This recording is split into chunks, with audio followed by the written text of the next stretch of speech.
Hello everyone. तो आज हम आपके अपने इंग्लिश बाबा चैनल में पढ़ने वाले हैं सीबीएसई क्लास 9 इकोनॉमिक्स का चैप्टर नंबर 2 जिसका नाम है पीपल एज रिसोर्स। तो सबसे पहले यार हम समझेंगे रिसोर्स का मतलब क्या होता है। रिसोर्स कोई भी एक ऐसी चीज़ जो हमारी लाइफ को आसान बनाए, हमारी लाइफ को कंफर्टेबल बनाए, वो रिसोर्स है।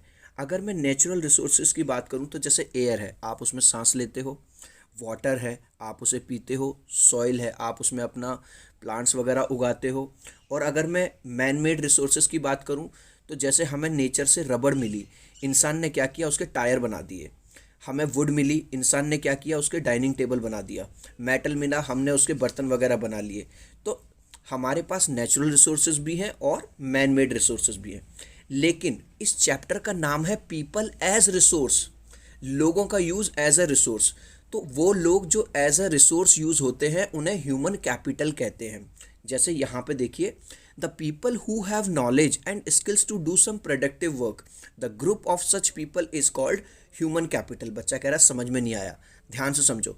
ऐसे लोगों का ग्रुप जिनके पास कुछ करने की, अलग करने की कोई काबिलियत होती है, जिनके पास कुछ अलग स्किल होता है, एक्सपीरियंस होता है। जैसे मैं यहाँ पे बात करूँ, जैसे आपको इसमें एक डॉक्टर दिखाई दे रहा है, तो भाई डॉक्टर का ये स्किल है कि वो घावों को ठीक कर देता है, पेशेंट को ठीक कर देता है। यहाँ पे अगर मैं सिंगर की बात करूँ जो गिटार लेके खड़ा है, उसकी ये खास बात है कि वो गाना गा सकता है, वो गिटार बजा सकता है। अगर मैं बात करूँ एक पुलिस वाले की, तो वो क्या कर सकता है, लोगों की रक्षा कर सकता है। तो ये क्या है, ह्यूमन कैपिटल ही तो है। अगर मैं एग्जाम्पल देता हूँ, जैसे अगर मैं इंडिया का जो सचिन तेंदुलकर हैं जो कि क्रिकेट के भगवान कहे जाते हैं, क्या ये ह्यूमन कैपिटल नहीं है? बिल्कुल, ये स्पोर्ट्स के क्षेत्र में ह्यूमन कैपिटल है। जब ये इंडिया का नाम करेंगे तो भारत का कहीं ना कहीं नाम होगा, है ना। अगर मैं बात करूं ह्यूमन कैपिटल की, human capital is the most important factor in the production. देखो, कहने का मतलब यह है, देखो जितने भी जो डेवलप्ड कंट्री हैं उनके ज़्यादातर लोग सारे काम करने वाले हैं, कोई भी खाली नहीं बैठा। अब देखो विराट कोहली अपनी फील्ड के ह्यूमन कैपिटल हैं, मेसी एंड क्रिस्टियानो रोनाल्डो ये फुटबॉल जगत के हैं, मुकेश अंबानी ये बिजनेस जगत के हैं। अब एक सवाल आता है, तो क्या सर, क्या ये केवल बड़े बड़े लोग ही ह्यूमन कैपिटल है, हम और आप नहीं है? नहीं, हम भी हैं। अगर आपके पापा एक दुकान चलाते हैं और पैसे कमाते हैं, ठीक है, और उससे आपका पेट भर रहे हैं, तो ये उनका स्किल है। मैं एक टीचर हूँ, मैं बच्चों को पढ़ाता हूँ, एक स्कूल में पढ़ाता हूँ, उससे मुझे पैसा मिलता है, तो ये मेरा स्किल है, ठीक है। अब रिक्वायरमेंट क्या है ह्यूमन कैपिटल जनरेट करने के लिए? दो मेन रिक्वायरमेंट है, नंबर 1 एजुकेशन और नंबर 2 गुड हेल्थ। यार मुझे एक बात बताओ, एक बच्चा जो पढ़ा लिखा है, कल को वो चल के कुछ उसके बनने की कुछ ज़्यादा उम्मीद है, वो हो सकता है इंजीनियर बन जाए, पुलिसमैन बन जाए, डॉक्टर बन जाए, बैंकर बन जाए, और उसकी साथ में अच्छी हेल्थ भी होनी चाहिए। क्यों? मान के चलो आप कितने भी बड़े ऑफिसर बन जाओ, कितने भी बड़े कुछ भी बन जाओ, लेकिन यार अगर तुम्हारी हेल्थ ही सही नहीं रहती, तुम रोज़ रोज़ बीमार रहते हो, तो क्या तुम प्रोडक्टिव काम कर पाओगे? नहीं कर पाओगे। तो ये दोनों चीज़ बहुत बहुत ज़्यादा ज़रूरी है। इसके बारे में और डिटेल में बात करेंगे। अब मैं बात करूँगा इकोनॉमिक एक्टिविटीज़ की। इकोनॉमिक एक्टिविटीज़ नाम से ही पता चल रहा है, ऐसी एक्टिविटी जिसको करने से हमें कुछ पैसा मिलता है। जैसे अभी मैंने आपको एग्जांपल दिया था, अगर आपके पापा शॉपकीपर हैं, एक दुकान चलाते हैं, तो उन्हें दुकान चलाने से पैसा मिलता है। मैं टीचर हूँ, मुझे स्कूल में पढ़ाने से पैसा मिलता है। एक डॉक्टर जब पेशेंट का इलाज करता है तो उससे पैसा मिलता है। तो ऐसी एक्टिविटीज़ जिन्हें करने से हमें पैसा मिलता है और नेशनल इनकम बढ़ती है। भाई अगर हम पैसा कमा रहे हैं तो देश की इकोनॉमी भी तो बढ़ रही है, ठीक है, उन्हें बोलते हैं इकोनॉमिक एक्टिविटीज़। अब जो इकोनॉमिक एक्टिविटीज़ हैं उन्हें 3 तरह के सेक्टर्स में रखा गया है। कौन कौन से? प्राइमरी, सेकेंडरी और टर्सरी। अब प्राइमरी सेक्टर में क्या आता है? जैसा कि नाम से ही पता चल रहा है, प्राइमरी सेक्टर के अंदर मतलब बिल्कुल बेसिक चीज़ें, जैसे एग्रीकल्चर यानी कि खेती बाड़ी, दूसरा है फिशिंग यानी कि मछली पालन, और फॉरेस्ट्री लकड़ी वगैरह काटना, और चौथा है माइनिंग यानी कि जो बिल्कुल बेसिक ऐसे काम है जिनके लिए कोई भाई साहब बीटेक, बायोटेक और बहुत बड़ी डिग्री नहीं चाहिए, जो बेसिक लेवल पे शुरू हो सकते हैं, वो आते हैं प्राइमरी सेक्टर में। अगर मैं सेकेंडरी सेक्टर की बात करूं तो इस सेक्टर को मैन्युफैक्चरिंग सेक्टर भी कहा जाता है। क्यों? क्योंकि ज़्यादातर ये वाला जो काम है वो फैक्ट्रीज़ वगैरह में होते हैं। जैसे मैंने यहाँ पे एग्जांपल दिखाया हुआ है, ये कॉटन यानी रुई का एक पौधा है। रुई से हमने इसमें ले जाके फैक्ट्री में ले जाके हमने क्या बना दी, एक शर्ट बना दी, मतलब मैन्युफैक्चर कर दी। मतलब प्रोडक्ट कुछ था, रॉ मटेरियल से उसका कुछ और बना दिया, समझ में आ गया। तो जो भी मैन्युफैक्चरिंग काम होते हैं रॉ प्रोडक्ट से, रॉ मटेरियल से, वो जाता है सेकेंडरी सेक्टर में। अब बात करूँगा लास्ट सेक्टर की, जिसका नाम है टर्सरी सेक्टर। अब इसमें आता है ट्रांसपोर्ट, बैंक, एजुकेशन, टूरिज्म, जैसा कि मैंने यहाँ पे दिखाया भी हुआ है। लेकिन टर्सरी सेक्टर की एक खास बात है, टर्सरी सेक्टर को हम सर्विस सेक्टर कहते हैं, क्योंकि अगर आप देख रहे होते सेकेंडरी सेक्टर में, जैसे आप गए बाजार में, आपने पैसे दिए और आप शर्ट लेके आ गए, इसका मतलब आपने पैसा दिया और आप कुछ लेके आए हो। ऐसे ही प्राइमरी सेक्टर में अगर आप देखो, आप बाजार में गए, आप गेहूं खरीद के ले आए, आप मछली खरीद के ले आए। लेकिन आप टर्सरी सेक्टर में आप भाई एक ऑटो में बैठे, एक जगह से लेके दूसरी जगह तक गए, उसको आपने 10 रुपये दिया, तो आप उससे लेके कुछ नहीं आए हो, उसने आपको एक सर्विस दी है ना, एक जगह से दूसरी जगह छोड़ दिया। एक टीचर आपके घर में जो पढ़ाने आता है वो आपको कुछ दे के नहीं जाता, वो बस पढ़ा के और चला जाता है, मतलब फिजिकल फॉर्म में कुछ नहीं देता। या अगर मैं टूरिज्म इंडस्ट्री की बात करूं, आप ताजमहल देखने गए, तो आप देखने गए, पैसे लगाया है और वापस आ गए, ऐसा नहीं है कि अपने साथ ताजमहल ले आए। सो ये जो सेक्टर है इसे सर्विस सेक्टर भी कहा जाता है। अब हम पढ़ेंगे difference between market and non market activities. तो अब हम पढ़ेंगे मार्केट एक्टिविटीज़ और नॉन मार्केट एक्टिविटीज़ क्या होती हैं और इनमें क्या डिफरेंस होता है। सबसे पहले यहाँ देखिए, adds value to national income, मतलब मार्केट एक्टिविटी कोई भी वो एक्टिविटी है जिस काम को करने का हमें पैसा मिलता है। लेकिन non market activity does not add value to national income, यानी जिस काम को करने का कोई पैसा नहीं मिलता। डन फॉर प्रॉफिट और सैलरी, भाई जब हम इस काम को करेंगे तो हमें प्रॉफिट भी होगा और उसकी सैलरी भी मिलेगी, मतलब पैसा मिलेगा। डन फॉर सेल्फ कंजम्पशन, और ये अपने आप के लिए किया जाता है, इसका कोई पैसा नहीं मिलता। अगर इसके एग्जाम्पल की बात करें तो इसका एग्जाम्पल है, जैसे कोई खेती करता है, फार्मिंग करता है कोई किसान, तो उससे जो भी फसल पैदा होती है उसे पैसा मिलता है। कुछ लोग गवर्नमेंट जॉब करते हैं, बिजनेस करते हैं, है ना, ये आते हैं मार्केट एक्टिविटीज़ में। लेकिन अगर मैं बात करूं हमारी मम्मियों की, जो कि हाउसवाइफ हैं, जो पूरे दिन घर में काम करती है, लेकिन क्या उन्हें उसका पैसा मिलता है? नहीं मिलता। तो ये आते हैं नॉन मार्केट एक्टिविटीज़ में। इसका स्क्रीनशॉट लेके रख लो, बड़ा काम आएगा आपके। अब जल्दी से बात कर लेते हैं कुछ क्वेश्चंस की, देखता हूँ जो मैंने अब तक आपको पढ़ाया वो तुम्हारे दिमाग में है या नहीं। क्वेश्चन नंबर 1 है, which of the following is the most labour absorbing sectors of the Indian economy. इन सारे सेक्टर्स में से सबसे ज़्यादा मेहनत वाला काम किस में है? प्राइमरी में, टर्सरी में, सेकेंडरी में या प्राइवेट में? इसका आंसर आप मुझे कॉमेंट सेक्शन में दोगे। दूसरा है, which of the following is included in the primary sector में क्या आता है? ए, बी, सी या डी? इसका जवाब भी आप मुझे दोगे कमेंट सेक्शन में। और वीडियो अच्छी लगे तो यार शेयर जरूर कर देना फ्रेंड्स के साथ। तीसरा है, which of the following is included in the secondary sector में क्या आता है? मैंने अभी बताया था, पोल्ट्री, मैन्युफैक्चरिंग, ट्रांसपोर्ट या लड़ाई झगड़ा, क्वेरी। चलिए अब बात करेंगे हम क्वालिटी ऑफ पीपल की। लोगों की क्वालिटी 2 चीज़ों पे डिपेंड करती है, एक तो उनकी एजुकेशन पे और एक उनकी गुड हेल्थ पे। बच्चा कहेगा कैसे? यार एक बात बताओ, यहाँ पे एग्जाम्पल देखो, ये वाला एग्जाम्पल मैंने दिखाया हुआ है। एक बच्चा ये है ना, जो कि क्लास में पढ़ रहा है, आजकल वाइट हेड जूनियर के ऐड आ रहे हैं, कोडिंग वगैरह सीख रहा है, ये है। और एक बच्चा दूसरी साइड बेचारा ये है जो इस तरह का काम कर रहा है। मुझे ये बताओ आगे चल के किसका फ्यूचर ब्राइट है? तो आप कहोगे सर ओबियस बात है, जो बच्चे को इस तरह की अपॉर्चुनिटीज़ मिल रही हैं ये आगे चल के इसके ज़्यादा चांसेस हैं कुछ बनने के। तो हम यहाँ पे जो बात कर रहे थे, तो जो एजुकेशन है, जब वो बच्चा आगे चल के कुछ बड़ा करेगा, कुछ बड़ा डॉक्टर बनेगा, इंजीनियर बनेगा, कोई स्पोर्ट्स पर्सन बनेगा, तो क्या उसके देश को फ़ायदा नहीं है? देश की इकोनॉमी को फ़ायदा नहीं है? बिल्कुल होगा। दूसरी बात है गुड हेल्थ। देखो आप कितने भी अच्छे बन जाओ, कितने भी अच्छे स्किल्ड बन जाओ, अगर आपकी हेल्थ साथ नहीं दे रही, अगर आप हेल्दी नहीं हो, तो क्या आप अपना काम कर सकते हो? नहीं कर सकते हो। तो ये जो 2 चीज़ें हैं, एक है एजुकेशन और एक है गुड हेल्थ, ये बहुत इंपॉर्टेंट है लोगों की क्वालिटी को डिटरमिन करने में और देश की इकोनॉमी को आगे ले जाने में। Healthy educated people can contribute for the growth of its nation. जो लोग हेल्दी भी होंगे और एजुकेटेड भी होंगे वो अपने देश को ज़रूर आगे ले जाएंगे। ठीक है, अब हम बात करेंगे जो हमारी जो गवर्नमेंट है वो क्या एफर्ट्स लगा रही है लोगों को एजुकेटेड करने में। ये वाला सवाल अक्सर एग्जाम में 3 या 5 नंबर में पूछा जाता है। नंबर 1, सबसे पहले हमारी गवर्नमेंट ने क्या कर दिया? सर्व शिक्षा अभियान शुरू कर दिया। गवर्नमेंट ने कहा 6 साल से लेके 14 साल के बच्चों के लिए एजुकेशन मैंडेटरी यानी ज़रूरी है और बिल्कुल फ्री है, किसी भी तरह का कोई पैसा उनसे नहीं लिया जाएगा अगर वो सरकारी स्कूल में पढ़ाई करते हैं। दूसरा काम क्या किया, गवर्नमेंट को लगा कि अगर हम बच्चों को मिड डे मील देंगे, ठीक है, क्या देंगे, मिड डे मील, यानी कि जो बच्चे गरीब हैं उनके मम्मी पापा उनसे काम करवाते हैं दुकानों पे, अगर हम पढ़ाने के साथ साथ उन्हें दोपहर का खाना भी दे दें तो खाने की वजह से वो लोग रेगुलर आएंगे और उनकी अटेंडेंस बढ़ जाएगी। तीसरी अगर मैं बात करूं तो गवर्नमेंट ने क्या किया, न केवल छोटे बच्चों पे बल्कि बड़े बच्चों का भी ध्यान रखा, जो 18 से 23 साल के बच्चे हैं।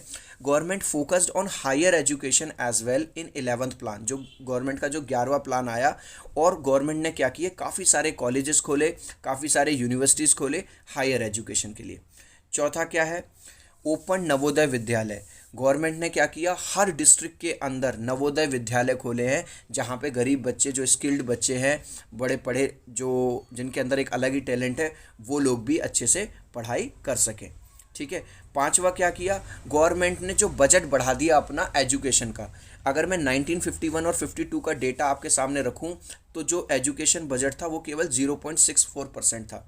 2013-14 में ये बढ़ के 3.33 हो गया, और अगर मैं करंट सिनेरियो की बात करूं 2020 की, तो ये बढ़ के हो गया है 4.6%, यानी कि हमारा जो देश है आज के टाइम पे एजुकेशन पे बहुत ज़्यादा पैसा खर्च कर रहा है। और हाँ, यहाँ पे मैंने जो 2020 का जो डेटा दिया है, हो सकता है ये आपकी बुक में ना हो, क्योंकि आपकी बुक हो सकता है वो पुराना एडिशन हो। अब हम बात करेंगे लिटरेसी रेट की। लिटरेसी रेट होते हैं पढ़े लिखे लोग, है ना। तो अगर मैं 1951 की बात करूं तो 18% लोग जो थे इंडिया में वो लिटरेसी रेट मतलब लिटरेट थे, पढ़े लिखे थे। 2011 में वो आंकड़ा बढ़ के 74% हो गया, और 2020 में अगर मैं करंट सिनेरियो की बात करूं तो वो है 77.7%, ठीक है। लेकिन इसमें भी कुछ चौंकाने वाले आंकड़े हैं। वो क्या है, males have higher literacy rate than females, यानी कि आदमियों के पढ़े लिखे लोगों की संख्या ज़्यादा है औरतों से। और अगर इसमें भी बात करूं तो urban areas have 16% higher literacy rate than rural area, यानी कि शहर के लोग गांव के लोगों से ज़्यादा पढ़े लिखे हैं, ठीक है।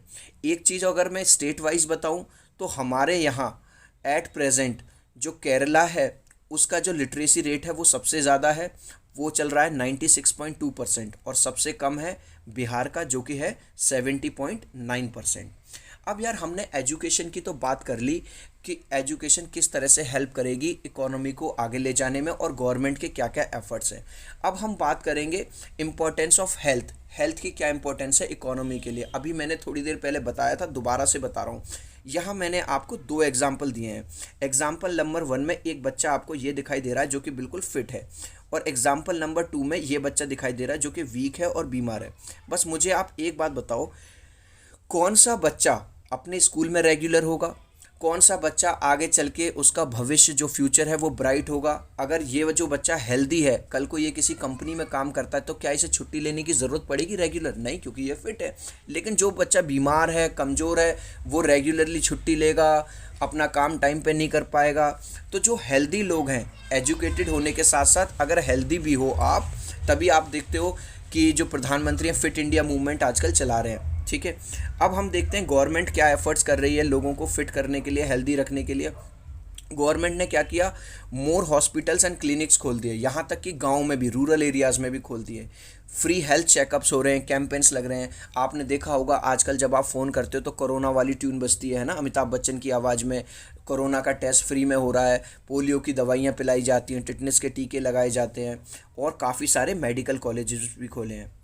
अब हम बात करेंगे भाई बहुत बड़े मुद्दे की, जो है अनएम्प्लॉयमेंट, यानी कि बेरोजगार लोग। ऐसे लोग जो काम करना चाहते हैं लेकिन फिर भी उन्हें काम नहीं मिल रहा, उन्हें बेरोजगार कहा जाता है। एक बात मैं आप सबको क्लियर कर दूं, इसमें कुछ लोगों को लगता है कि जो लोग काम नहीं करना चाहते वो भी बेरोजगार हैं। देखो, मान के चलो यार मैं टीचर हूँ और मैं मेरे पास काम है फिर भी मैं काम नहीं कर रहा, तो मैं बेरोजगार नहीं हूँ। बेरोजगार कैटेगरी में वो आदमी आएगा जो काम करना चाहता है लेकिन फिर भी उसे काम नहीं मिल रहा। People who are willing to work at the going wages, है ना, जो कि वेजेस का मतलब होता है भत्ता, जो भत्ता चल रहा है, जो पैसा मिल रहा है उसी पैसे पे काम करने के लिए रेडी है, फिर भी बेचारे को पैसा नहीं मिल रहा, इस तरह से उदास है, उन्हें कहते हैं बेरोजगार लोग। अब टाइप्स ऑफ अनएम्प्लॉयमेंट, जो बेरोजगारी है वो 3 तरह की होती है, सीजनल, डिसगाइज्ड और एजुकेटेड। तो सबसे पहले सीजनल अनएम्प्लॉयमेंट की बात करेंगे। सीजनल अनएम्प्लॉयमेंट में यूजली फार्मर लोग आते हैं, क्योंकि जैसे मान के चलो किसी खेती का सीज़न चल रहा है, किसी फसल का सीज़न चल रहा है, तो भाई उनके पास काम है। अब भाई सीज़न ही नहीं है, वो सीज़न चला गया तो उनके पास काम नहीं है, फिर उस पर्टिकुलर टाइम के लिए वो क्या हो जाते हैं, अनएम्प्लॉयड हो जाते हैं, बेरोजगार हो जाते हैं। या जैसे आपको यहाँ पे एक मूंगफली वाला दिखाई दे रहा है, तो मूंगफली अक्सर सर्दियों के टाइम में आती है, ठीक है। अब भाई जैसे ही सर्दियों वाला सीज़न चला जाएगा तो यार इसका बेचारे का मूंगफली वाला काम भी खत्म हो जाएगा। आपसे एक रिक्वेस्ट करूंगा मेरे भाई, चैनल पे पहली बार आए हो तो प्लीज़ सब्सक्राइब कर देना और वीडियो को लाइक कर देना। डिसगाइज्ड अनएम्प्लॉयमेंट क्या होता है? सबसे पहले तो डिसगाइज का मतलब समझो। डिसगाइज का लिटरल मीनिंग होता है भेष बदलना, ठीक है। ये भी यूजुअली क्या नाम है, रूरल एरियाज में मिलता है। These people look like employed but actually they are not. अब यहाँ पे देखो मैं कहना क्या चाहता हूँ। अब मान के चलो इस खेत में ये जो बैल चला रहे हैं लोग, है ना, हल चला रहे हैं। अब क्या इस काम को 2 लोग नहीं कर सकते? कर सकते हैं, लेकिन यहाँ पे आपको 5 लोग दिखाई दे रहे हैं। तो जो काम 2 लोगों का है उसी काम को 5 लोग कर रहे हैं। तो यानी कि जो इनकम 2 लोगों की जनरेट होती, मान के चलो 5 लाख रुपए इनकम आती, अब वो 5 लोगों में जाएगी। यानी कि पहले जहाँ लोगों को 1-2.5 लाख रुपए मिलता, अब वहाँ उन्हें 1-1 लाख रुपए मिल रहा है। तो ये भी इस तरह का डिसगाइज अनएम्प्लॉयमेंट है। यहाँ देखो ये लेडीज़ इतनी सारी एक खेत में काम कर रही हैं, जो कि काम केवल 2 या 3 लेडीज़ का है। तो जब जहाँ पे ज़रूरत से ज़्यादा लोग काम करने लग जाएं तो उसे कहते हैं डिसगाइज अनएम्प्लॉयमेंट। और तीसरी कैटेगरी है एजुकेटेड अनएम्प्लॉयमेंट का मतलब ऐसे लोग जो पढ़े लिखे हैं, है ना, ग्रेजुएशन किया हुआ है, उनके पास डिग्री है, फिर भी उन्हें नौकरी नहीं मिल रही। ये जो यूजुअली मिलता है अर्बन एरियाज यानी शहरों में। These people usually have degree from a college, लेकिन उनके पास फिर भी नौकरी नहीं है। देखो बेचारा बैठा है सूट बूट पहन के। अब इफ़ेक्ट्स बात करूं ऑफ अनएम्प्लॉयमेंट के, बेरोजगारी के क्या क्या असर पड़ते हैं। Unemployment waste the potential skill of man power resource. भाई सही बात है भाई, एक आदमी ने बीटेक किया, बीएड किया, फिर भी नौकरी नहीं मिल रही, तो क्या उसका वो जो एफर्ट लगाया, पैसा जो खर्च हुआ, जो मेहनत करी, क्या वो वेस्ट नहीं होगा? तो एक तो वो वेस्ट हो जाता है। दूसरा, people become hopeless and many of them go in depression. भाई आदमी ने अगर मेहनत करे फिर भी उससे उसका रिजल्ट ना मिले, नौकरी ना मिले, तो क्या आदमी डिप्रेशन में नहीं जाएगा? है ना, वो होपलेस हो जाता है। तीसरी अगर मैं बात करूं, जब आदमी कोई पैसा नहीं कमाएगा, अनएम्प्लॉयड रहेगा, तो जाहिर सी बात है वो अपने घर वालों पर डिपेंड रहेगा या दूसरे लोगों पर डिपेंड रहेगा। उससे हमारी जो इकोनॉमी है वो भी नीचे जाएगी, ठीक है। तीसरा हो गया। चौथा, जो आदमी पैसा नहीं कमा रहा, दूसरे लोगों पे डिपेंड है, लोग उसे ताने मार रहे हैं, तुम तो नल्ले हो, तुम तो नल्ले हो, तुम तो कोई काम धाम नहीं है, तो वो बेचारा आदमी क्राइम में भी फंस सकता है ना, लूटपाट में भी करेगा, जैसे यहाँ पे दिखाई दे रहा है, तो क्राइम बढ़ता है। और पांचवा, they are force to do work which they do not like as they don't have any choice. अब किसी आदमी ने किया तो बीटेक है तो वो इंजीनियर, लेकिन इंजीनियरिंग की उसे कोई जॉब नहीं मिल रही, तो बेचारा अपना घर चलाने के लिए क्या करेगा, कोई छोटा मोटा काम करेगा। जैसे यहाँ पे हमने दिखा रखा, हो सकता है आदमी पढ़ा लिखा हो और यहाँ चौकीदारी का काम कर रहा है। तो यहाँ पे ये चैप्टर हो जाता है ख़त्म। और अब मैं आपसे कुछ पूछूंगा, कुछ क्वेश्चन, लेट्स सी आप उनका जवाब मुझे दे पाते हो कमेंट सेक्शन में या नहीं। Which state has highest literacy rate as in per 2000? अगर 2001 का डेटा देखें तो कौन से स्टेट का जो लिटरेसी रेट है पढ़े लिखे लोगों का वो सबसे ज़्यादा है? ए, बी, सी या डी? इसका आंसर मुझे आप कमेंट सेक्शन में दोगे और लाइक एंड सब्सक्राइब जरूर ठोक देना मेरे भाई। Disguise unemployment takes place when the number of persons working on a farm is only what is required, more than, जब मोर देन रिक्वायर्ड होते हैं, लेस देन रिक्वायर्ड होते हैं, या none of the above. I hope कि जो मेरा जो तरीका था, बहुत बहुत मेहनत लगी इस वीडियो को बनाने में, आपको पसंद आया होगा। आपसे मिलता हूँ नेक्स्ट वीडियो में। बाय।